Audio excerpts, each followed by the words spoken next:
Hello and welcome back to the channel. Welcome back to me going through the motions of creating a YouTube video a day and growing this channel into something that I can be personally proud of. Today I want to talk to you about liquidity pools. In simple terms, they are a collection of tokens that are locked into a smart contract. They enable decentralized lending, trading, and other functions in a way of providing liquidity to a person or thing. Liquidity refers to the ease at which the coin can be converted into cash or other coins. Liquidity pools are an essential part of the DeFi ecosystem or decentralized finance ecosystem. They provide the basis for many of the DEXs, which are decentralized exchanges. So let's take a closer look. With the growth of decentralized finance or DeFi, we've seen an explosion of on-chain activities. One of the main technologies behind this ecosystem is, as I mentioned, liquidity pools. A liquidity pool is a crowdsourced pool of tokens. Think a lake where loads of people are coming and putting in buckets of water that are locked into a smart contract. They are used to facilitate trades on decentralized exchanges instead of traditional markets of buyers and sellers. Get it? Many DeFi platforms utilize automated market makers, or for short AMMs or AMs, to allow for automatic permissionless trades of digital assets through liquidity pools. That was quite kind of cool. In return for providing liquidity, the liquidity provider is rewarded with special liquidity provider tokens in proportion to the liquidity that they provide.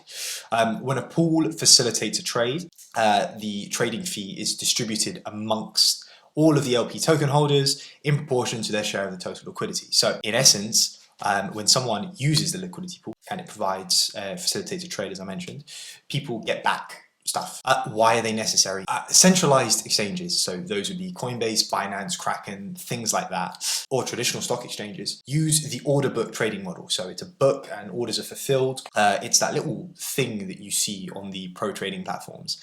That's kind of like ticking down, but not the ticker. In this model, for a trade to be completed, the buyer and seller must converge on a price. Market makers facilitate the trading by providing liquidity and always being willing to buy or sell a certain asset. However, DeFi trading needs to be executed on-chain, so without a centralized intermediary. And as each transition or each interaction with the order book comes with a gas fee, unlike a centralized exchange, there are no gas fees, it's just transaction fees. It's more expensive to complete trades. Blockchains also can't handle the throughput required of trading $1 billion a day. Well, yet. Give it some time. We're only 13 years old.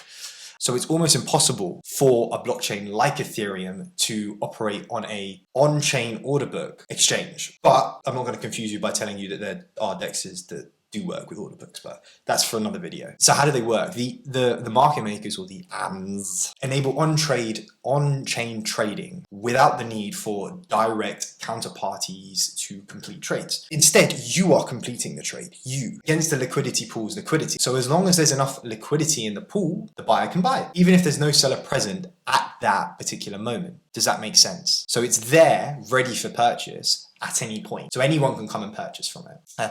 What are they used for? We've already discussed AMS as being one of the main uses of liquidity pools. I quite like that word. However, they're also used in a number of other ways, such as yield farming or liquidity mining. Liquidity pools, which I can get into in another video or so, but liquidity pools are foundation of platforms like Yield, where participants deposit funds to pools that are used to generate yields. Simple as that. Risks with this stuff, and that's where a lot of people are quite cautious with decentralized finance and liquidity pools, for that matter. It doesn't come without risk, and that's probably one of the biggest things. It's important to be aware of them, like impermanent loss, liquidity pool hacks, smart contract bugs, and systematic risks. But the biggest impermanent loss occurs when you provide liquidity to a liquidity pool, but the price of your deposited assets alters compared to when they were deposited. You just lose it, all of it. An example of a liquidity pool would be PancakeSwap, SushiSwap, Uniswap, exchanges like that. Well, thank you for listening to a quick, I like these little short snappy ones, under 10 minutes, bam, bam, bam, bam, bam. If you like this format, let me know. And you are liking this format, let me know. And I will continue to bash out videos every single day. Or at least try to. Have fun. I'll see you soon. Bye.